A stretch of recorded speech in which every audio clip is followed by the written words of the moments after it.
hemos platicado sobre la conceptualización del contrato, sobre los elementos del contrato, los elementos esenciales del contrato, esenciales comunes, naturales, accidentales, especiales, especialísimos, el consentimiento, el objeto, la capacidad, los vicios que pueden en determinado momento afectar el consentimiento,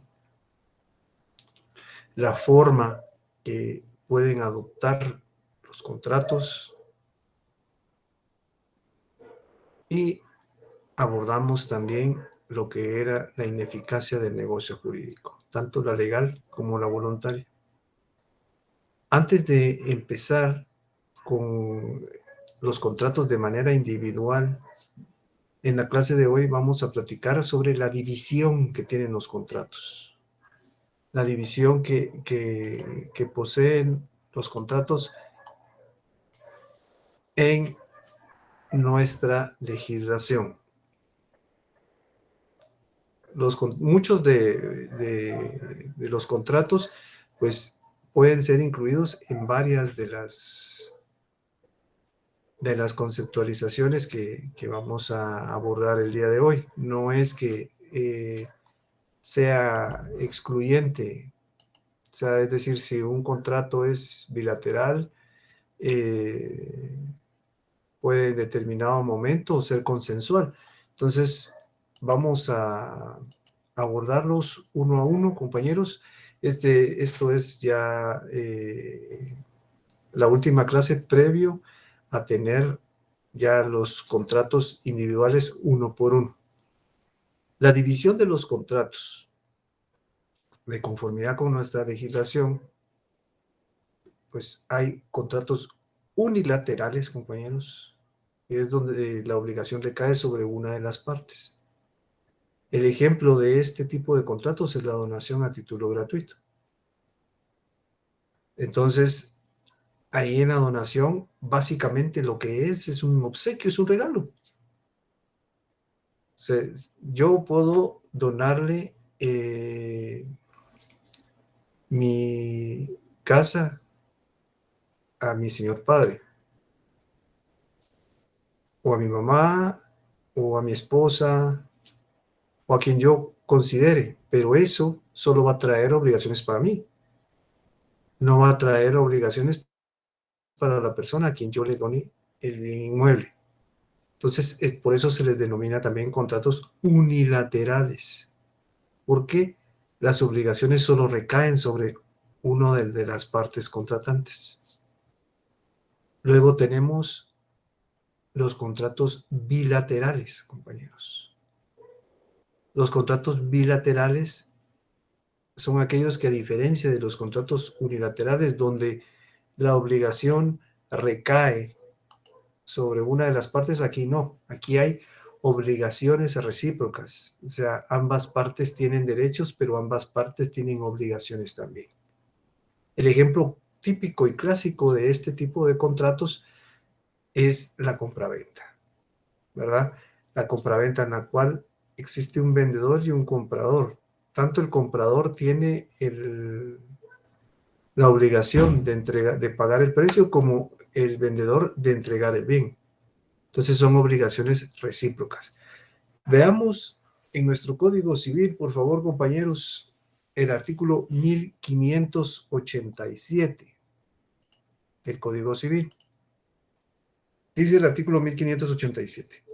Los contratos son unilaterales si la obligación recae solamente sobre una de las partes contratantes, y son bilaterales si ambas partes se obligan recíprocamente. Luego tenemos los contratos consensuales. Los contratos consensuales son aquellos en los que basta el consentimiento, ¿verdad, compañeros?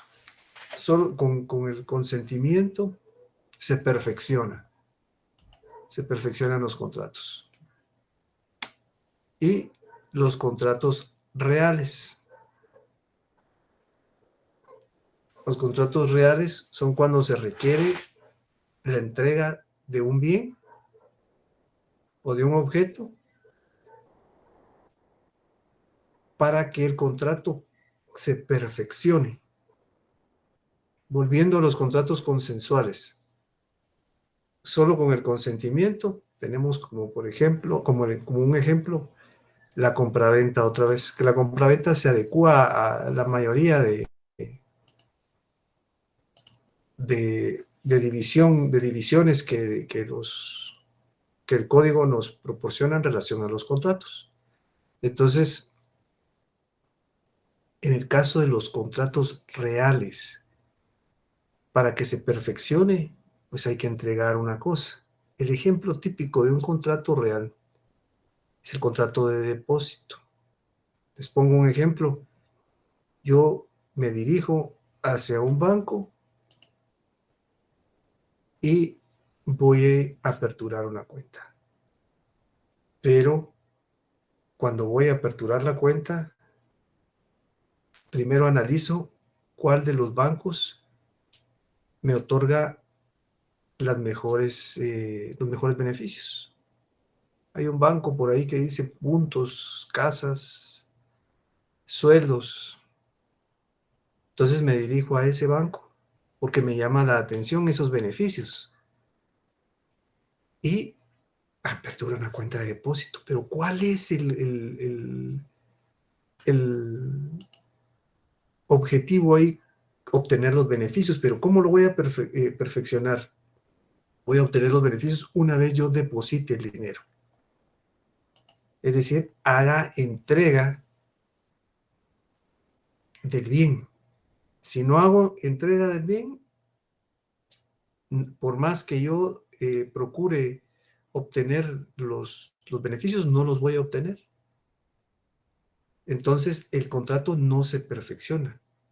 Y se va a perfeccionar, como dijimos, hasta el momento de entregar la cosa. A diferencia de los contratos consensuales, donde basta con el consentimiento. El consentimiento que es el acuerdo de las voluntades para llegar a un objetivo en particular, un objetivo común, una meta. Veamos el artículo 1588, por favor, compañeros. Artículo 1588. Son consensuales cuando basta el consentimiento de las partes para que sean perfectos, y reales cuando se requiere para su perfección la entrega de la cosa. Entonces, de esa manera, compañeros, se perfeccionan los contratos reales. Luego tenemos los contratos principales. Los contratos principales son los que subsisten por sí solos, como por ejemplo el mutuo. El mutuo es el préstamo, mutuo con garantía hipotecaria generalmente, existe también con garantía prendaria. Entonces, existía, porque ahora con las nuevas garantías mobiliarias, pues esto cambió un poquito. Entonces, el mutuo es el préstamo. Yo me dirijo hacia un banco y solicito un préstamo. Entonces celebramos un contrato de mutuo, así se le denomina. Entonces, aquí hay una división bien interesante. Los contratos principales y los contratos accesorios, ¿verdad? Los contratos principales es cuando la obligación subsiste por sí sola.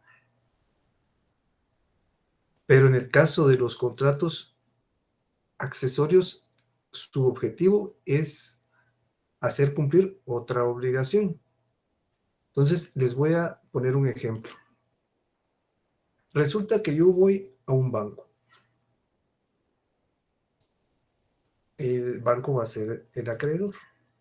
Necesito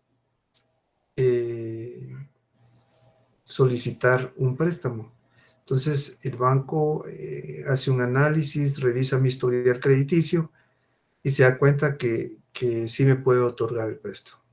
Me lo otorga.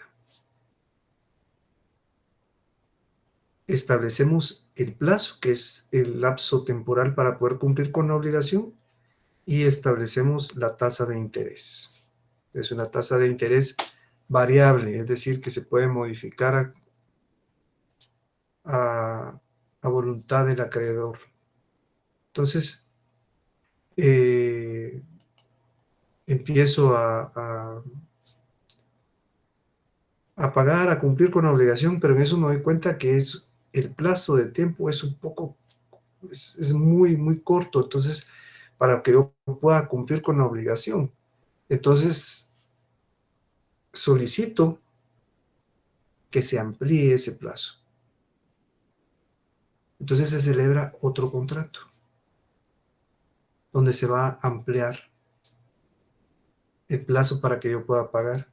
O puede ser que se amplíe también para modificar la tasa de interés, o se amplíe para incluir a otro deudor, para diversas cosas. Pero el objetivo de esas ampliaciones es que yo pague. O sea, la obligación principal es que yo pague el mutuo, es decir, que pague el préstamo. Entonces, el contrato principal ahí es el préstamo, el contrato de mutuo, donde yo por primera vez solicité que se me pagara. Y los contratos accesorios son aquellos en los cuales el objeto es el cumplimiento de otra obligación. En este caso, serían las ampliaciones, porque un contrato que está ampliando el plazo del préstamo está modificando otro contrato, está tratando de que se cumpla otra obligación. Entonces, esos son los contratos accesorios, aquellos que pretenden que se cumpla otra obligación, no la que está contenida ahí. Ellos realmente, ellos cooperan, son accesorios a la obligación principal. Entonces, esos son los contratos accesorios. El contrato principal, yo pudiera haber dejado el préstamo como estaba, con la tasa de interés que tenía, con el plazo que tenía, pero en su momento quise negociar otra mejor, otra mejor condición. Entonces, están los contratos principales y los contratos accesorios, compañeros. El contrato oneroso. El contrato oneroso es cuando hay provechos y gravámenes, es decir, obligaciones y derechos recíprocos. Es casi lo mismo que el contrato bilateral, ¿verdad? Es cuando se estipulan derechos y obligaciones, pero de manera recíproca. El ejemplo típico de esto es la compraventa. Resulta que yo quiero comprar un local para poner mi oficina. Entonces voy a una inmobiliaria y que vende ese tipo de bienes inmuebles y llegamos a un acuerdo. Yo le voy a pagar un precio y ellos me van a entregar un bien inmueble. Entonces la obligación es que me entreguen el bien inmueble por parte de ellos y la obligación mía es pagar el precio. El derecho es que me den el bien a mí y el derecho de ellos es que se les pague el precio a ellos, que reciban el dinero. Entonces eso, compañeros, a eso se le denomina contrato oneroso, ¿verdad? Porque se estipulan gravámenes y provechos recíprocos, derechos y obligaciones recíprocas, básicamente. Veamos la siguiente diapositiva.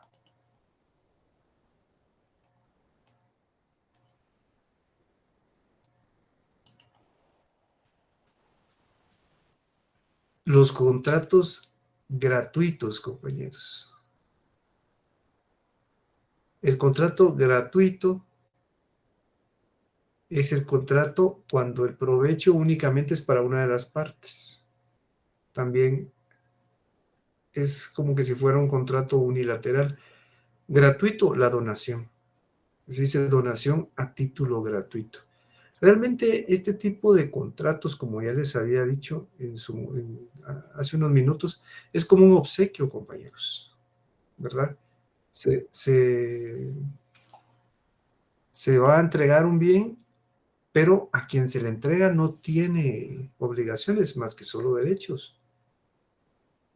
En cambio, quien lo está entregando sí tiene obligaciones. Estos contratos, como lo vimos hace ya algunas clases, muchas veces se utilizaban para una situación distinta a lo que era, a lo que es, más bien dicho, la situación en la cual vamos a brindar humanidad, es decir, bajo un punto de vista humano. Bueno, voy a entregar un bien, lo voy a regalar prácticamente, ¿verdad?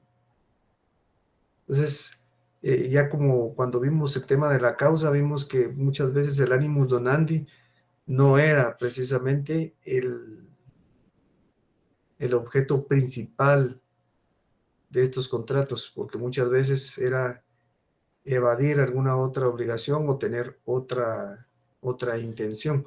Pero esencialmente el contrato gratuito es cuando el provecho es únicamente para una de las partes, ¿verdad? Las obligaciones solo recaen sobre una de las partes. Artículo 1590 del Código Civil, compañeros, leámonos. Dice, artículo 1590, es contrato oneroso aquel en que se estipulan provechos y gravámenes recíprocos, es decir, obligaciones y derechos. Aquel en que el provecho es solamente de una de las partes, ese es gratuito. Y gratuito cuando solo una de las partes es el que tiene los derechos. Veamos ahora el siguiente contrato.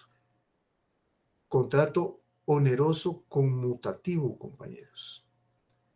El contrato oneroso conmutativo es cuando las condiciones del contrato se saben desde el momento en el que se suscribe, ¿verdad? Por ejemplo, si hay ganancia o pérdida. En el momento se sabe, las condiciones en las cuales se va a realizar el contrato. Eso se sabe al momento de faccionar, bueno, cuánto va a pagar usted, cuál va a ser el precio, dónde está ubicado el bien, en qué momento se va a pagar. Todo eso se sabe en el momento. Ahora, el contrato aleatorio, ese depende de un acontecimiento incierto que determina la ganancia o pérdida desde el momento en que se realice el acontecimiento. ¿Qué quiere decir esto? Que no sabemos las condiciones. Les voy a poner un ejemplo. Resulta que cerca de mi casa hay otra casa que me parece muy bonita. La casa es de una persona ya entrada en años. Cada vez que puedo paso viendo la casa, me parece muy, muy bonita. En una de esas, el dueño me dice, mire, esa casa yo se la puedo otorgar, pero a cambio usted me paga una renta vitalicia. Entonces, bueno, yo veo que la persona tiene ya alguna edad, entonces, bueno, está bien, yo le voy a pagar la renta que usted me solicita, pero no sé hasta cuándo, porque depende de cuánto viva la persona, es una renta vitalicia, o sea, es decir, hasta que termine su vida. Entonces, de esa manera, yo no puedo, no sé exactamente en dónde está el límite del contrato, temporalmente hablando. No lo puedo establecer. Entonces, el acontecimiento incierto es que voy a pagarle a él hasta el momento en el que fallezca. Pero él puede incluso vivir más tiempo que yo. Entonces se desconocen cuáles son las condiciones. Todo lo contrario del contrato oneroso conmutativo. Que ahí sí sabemos desde el momento, por ejemplo, celebramos un contrato de préstamo. Bueno, yo tengo que pagar tanto, tanto de interés. Si no pago, me van a cobrar mora, entonces yo pudiera tener una pérdida de tanto. En cambio, aquí no. En el contrato aleatorio se desconocen las condiciones. Es algo que depende muchas veces de diversos acontecimientos para que se puedan cumplir, ¿verdad? Acontecimientos que en su momento nosotros desconocemos. Leamos el artículo 1591, por favor, compañeros del Código Civil. Dice el artículo 1591. El contrato oneroso es conmutativo cuando las prestaciones que se deben las partes son ciertas desde que se celebra el contrato. Es decir, desde que se celebra el contrato nosotros sabemos exactamente lo que va a pasar. De tal suerte que ellas pueden apreciar inmediatamente el beneficio o la pérdida que les cause este. O sea, al momento de celebrar el contrato nosotros ya sabemos si vamos a tener una ganancia o una pérdida, las condiciones están sumamente claras, todo se sabe. Ahora, el contrato es aleatorio, cuando la prestación debida depende de un acontecimiento incierto que determina la ganancia o pérdida desde el momento en que ese acontecimiento se realice. Yo les ponía el ejemplo de la renta vitalicia, puede ser que pague a la otra persona 50 años, pero puede ser que no, puede ser que solo sea un año, depende de la vida de la persona. En relación al ejemplo que les había comentado. Entonces, ahí es cuando se desconoce, es realmente incierto ciertas condiciones y la ganancia y la pérdida pues, pueden resultar inciertas. Contratos condicionales y contratos absolutos, compañeros. Los contratos condicionales son aquellos contratos cuya realización o subsistencia depende de un suceso incierto e ignorado por las partes. ¿Se recuerdan que en la clase anterior nosotros vimos lo que era la condición? ¿Verdad? La condición es un acontecimiento futuro e incierto del cual depende el nacimiento, modificación o extinción de una obligación. Podemos colocar dentro de un contrato una condición determinada para establecer el cumplimiento del mismo. El ejemplo que les he puesto ya en varias ocasiones, que también se puede adaptar a este, es el hecho en un arrendamiento del pago de la renta. Si alguien se atrasa en el pago de la renta por 3 meses, entonces se tendrá por resuelto el contrato, es decir, quedará ineficaz el contrato.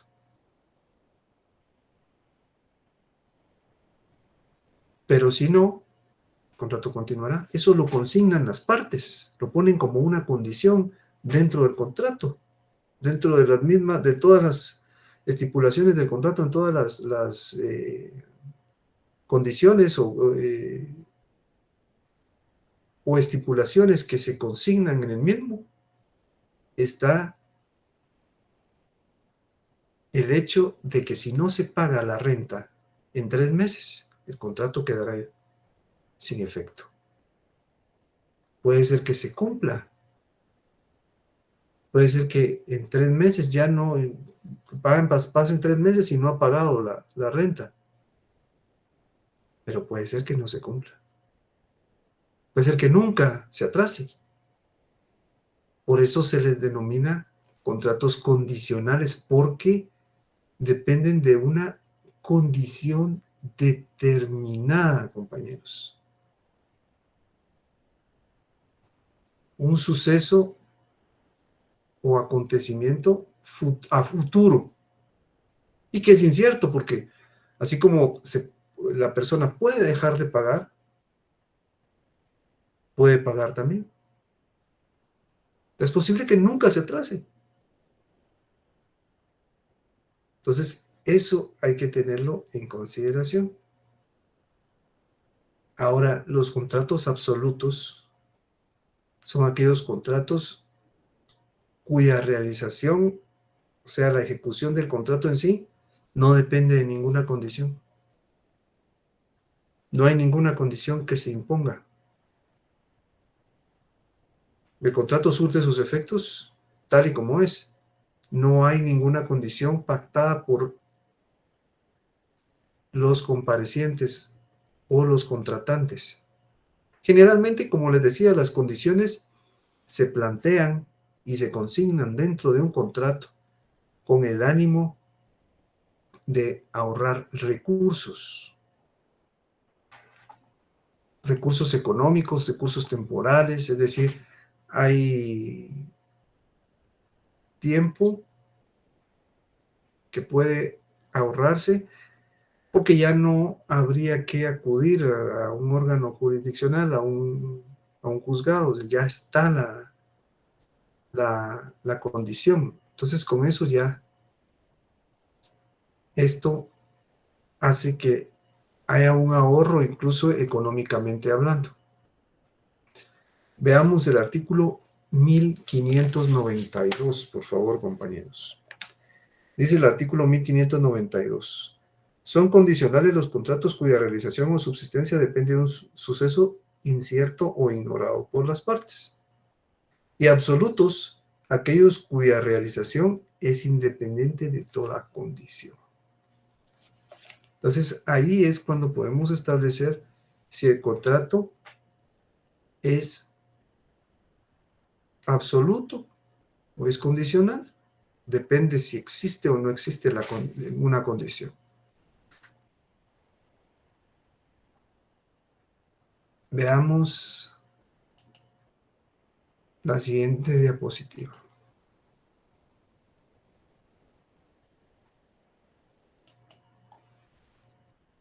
Luego tenemos esta serie de contratos, compañeros, que son por demás interesantes, porque se presentan en la práctica, ¿verdad? Tenemos los contratos de libre discusión. Los contratos de libre discusión es que las partes, ambas partes, van a negocian para llegar a un acuerdo. Hay consentimiento por ambas partes, porque ambas partes van a negociar las condiciones o estipulaciones que los contratos tendrán.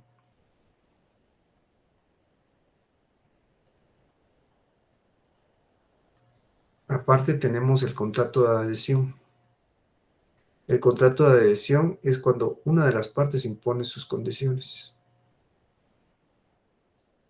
O contratos de formulario, ¿verdad? Solo una de las partes impone sus condiciones. Y la otra parte la tiene que aceptar. Veamos el artículo 1520, por favor, compañeros. Dice, contrato de adhesión.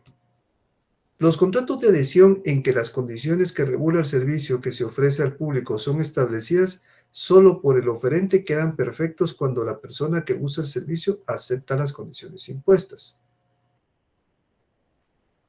Las normas y tarifas de estos negocios deben ser previamente aprobadas por el Ejecutivo para que puedan actuar las personas o empresas que hacen la oferta, incurriendo en responsabilidad. En caso contrario, cuando la variación de las circunstancias en que fue autorizado un servicio de carácter público haga demasiado onerosas las normas y tarifas aceptadas, puede el Procurador General de la Nación o el representante de la municipalidad respectiva pedir la revisión de las condiciones impuestas. Esto es, compañeros, cuando una de las partes impone sus condiciones. Fíjense que hay otro tipo de contratos muy similares, pero no entran dentro de la definición de contrato de adhesión propiamente. Pero no sé, tal vez alguno de ustedes ha tenido esa experiencia cuando en las telefonías,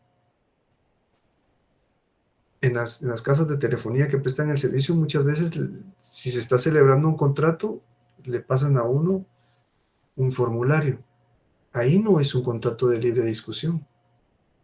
Probablemente no podrá estar dentro del asunto del contrato de adhesión propiamente, pero tampoco es un contrato de libre discusión, porque ahí ellos imponen sus condiciones y ya verá uno si las acepta o no, pero no hay chance de que uno pueda negociar.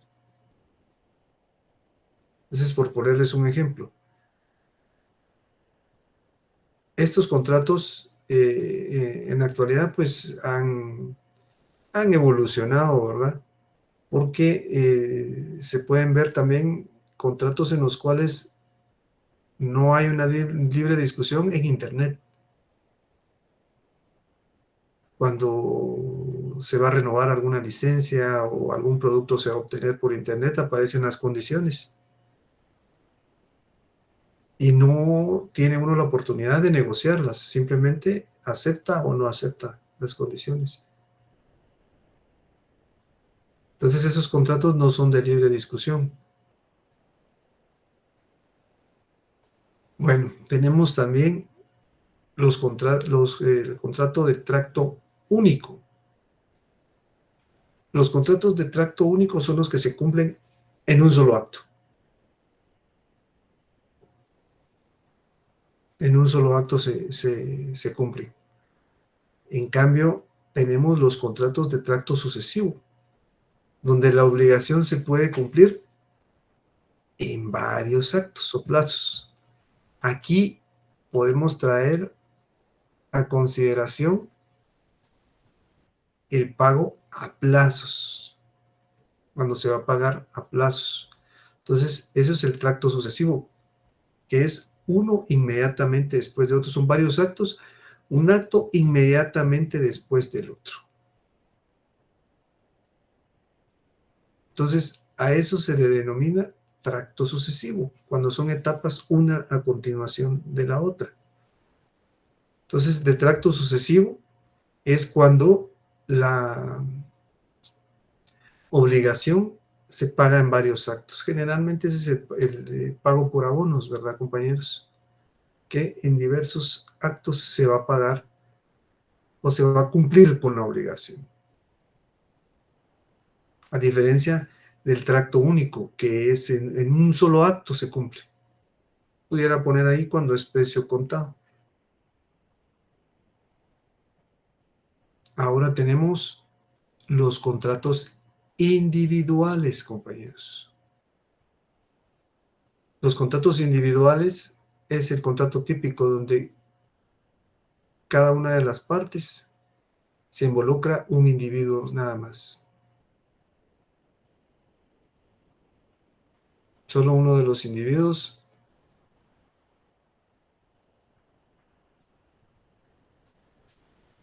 comparece por cada una de las partes. Es decir, si hay un acreedor, solo será un acreedor. Si será un deudor, en la parte de deudora solo será un deudor. Un vendedor, un comprador. Entonces a eso se le denomina contratos individuales. Contratos colectivos. Contratos colectivos son aquellos en los cuales las partes contratantes están integradas por varios individuos, compañeros. Son varias las personas que integran cada uno de los polos del contrato. Entonces, a eso se le denomina contratos colectivos.